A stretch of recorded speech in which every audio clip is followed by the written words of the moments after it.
पंजाब और केपी में इंतखाबात पर असखुद नोटिस केस की समाअत। जस्टिस जमाल बंदोखेल का तहफ़्फ़ुज़ात का इजहार। कहा यह असखुद नोटिस केस नहीं बनता। हमारे सामने 2 असम्बली के स्पीकर की दरखास्तें हैं।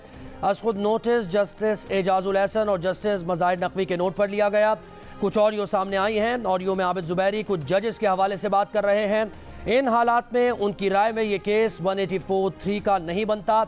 चीफ जस्टिस और 2 फाजिल जज मामले पर राय दे चुके हैं। इंतहाई एहतराम से कहते हैं, हतमी राय देते हुए आर्टिकल 10A नज़रअंदाज किया गया।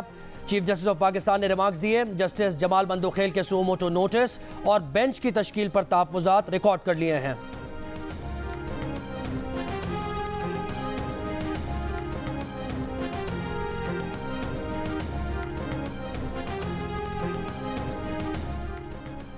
क्या असम्बलीज किसी की डिक्टेशन पर ख़त्म हो सकती हैं? जब असम्बली के नुमाइंदे 5 साल के लिए मुंतखब होते हैं तो किसी शख्स की हिदायत पर असम्बली तहलील कैसे हो सकती है? असखुद नोटिस केस में जस्टिस मंसूर अली शाह ने असम्बलीज की तहलील का मामला उठा दिया। कहा यह भी देखेंगे कि क्या असम्बलीज की तहलील आईनी तौर पर दुरुस्त नहीं और क्या इनकी बहाली से यह मामला हल हो सकता है। जस्टिस अतर मिनल्लाह ने कहा सूबाई असम्बलीज की तहलील का भी असखुद नोटिस लिया जाए।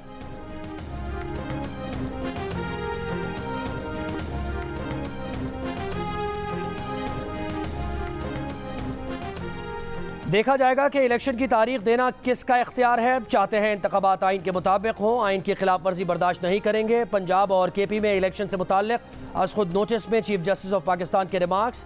कहा सेक्शन 57 के तहत सदर ने इंतखाबात का ऐलान किया है। इलेक्शन कमीशन भी सिक्योरिटी समेत फंड्स न मिलने की शिकायत कर चुका है। वक्त की कमी की वजह से समाअत तवील नहीं करेंगे। इलेक्शन कमीशन, वफाकी हुकूमत, अटॉर्नी जनरल, चारों एडवोकेट जनरल्स, बार एसोसिएशंस और PDM की तमाम जमातों को नोटिस। मजीद समाअत कल तक मुलतवी।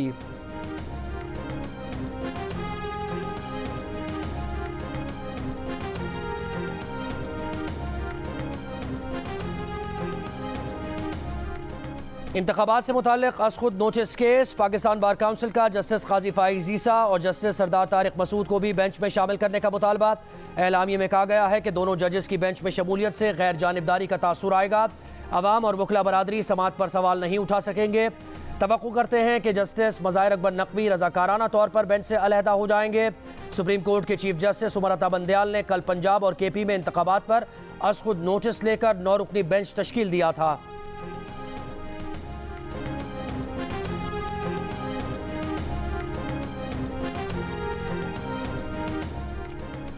जज supreme court justice Mazahir Ali Akbar Naqvi के खिलाफ जायदादों से मुताल्लिक रेफरेंस दायर। सुप्रीम जुडिशल काउंसिल से जस्टिस मज़ाहिर और उनके अहल खाना की जायदादों की तहकीकात करने की इस्तदा।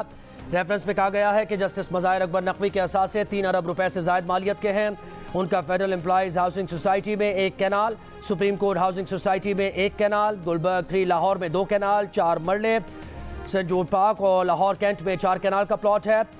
जस्टिस मज़ाहिर के असासों में गुजरावाला एलाइट पार्क में गैर जाहिर शुदा प्लाजा भी शामिल है। रेफरेंस में इल्ज़ाम आयद किया गया है कि जस्टिस मज़ाहिर नकवी ने मुबैना तौर पर 2021 में 3 बार सालाना गोशवारों में तरमीम की।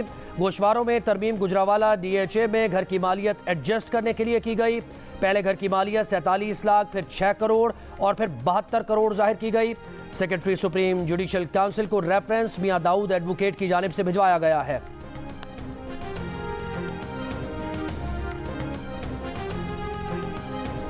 पेशावर में जेल भरो तहरीक में PTI कारकुनों का फोटो सेशन। कैदियों की वैन में चढ़कर तस्वीर बनवाई और उतर गए। PTI के कारकुनों की सेंट्रल जेल के अहाते में जाने की कोशिश। कारकुन और पुलिस आमने सामने और धक्कम पेल। PTI की पहली गिरफ्तारी साबिक अक़लियती रुकन असम्बली वज़ीर ज़ादा ने दी। साबिक रुकन सूबाई असम्बली रवि कुमार भी पुलिस वैन में बैठ गए। PTI ने गुज़श्ता रोज़ लाहौर में 200 कारकुनों की गिरफ्तारी का कहा और 80 अफराद ने गिरफ्तारी दी। आज पेशावर में असद कैसर, शाह फरमान और तैमूर सलीम झगड़ा समेत 6 रहनुमाओं और 100 कारकुनों की गिरफ्तारी देने का ऐलान किया गया है।